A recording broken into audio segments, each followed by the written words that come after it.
डहढ खरारे सिझुछि सारा ओडिशा। मार्च प्रथम सप्ताहरु ही गरम रे आक्तामाक्ता लोके वर्तमान सक्रिय गुरुचाप जोगु राज्य मध्यकु प्रवेश करुथिबा शुष्क वायु प्रवाह रे दिनर तापमात्रा वृद्धि पाउछि। आसंता 2 रु 3 दिन मध्यरे राज्य रे तापमात्रा आहुरी 2 रु 3 डिग्री वृद्धि संभावना नहीं आंचलिक पाणीपाग केन्द्र सूचना देइछि।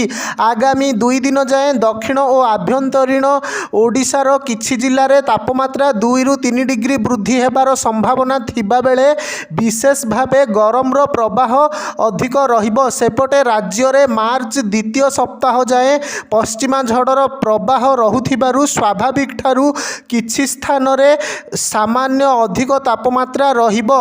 आउ किछि स्थान रे मेघुआ पाग सह वर्षार संभावना थिबा कहिछि पाणीपाग विभाग। एहार प्रभाव रे आसंता 24 घंटा रे उत्तरर आभ्यंतरीण अंचलर बरगढ़ संबलपुर झारसुगुड़ा केन्दुझर सुंदरगढ़ रे मेघुआ पाग सह हालुका वर्षार संभावना थिबा आकलन करिछि विभाग। 3 दिन जाए उत्तर आभ्यंतरीण और उपकूलर किछि जिल्ला रे वर्षा हेबार संभावना रहिछि। सेहिपरि आसंता काली झारसुगुड़ा सुंदरगढ़ केन्दुझर बरगढ़ संबलपुर मयूरभंज बालेश्वर रे हालुका वर्षा हेबार संभावना रहिछि।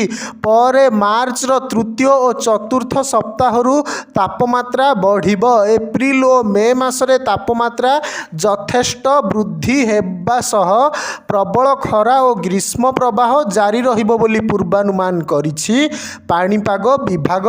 मे मासरे विशेष करी ग्रीष्म प्रवाह अधिक रहिबो।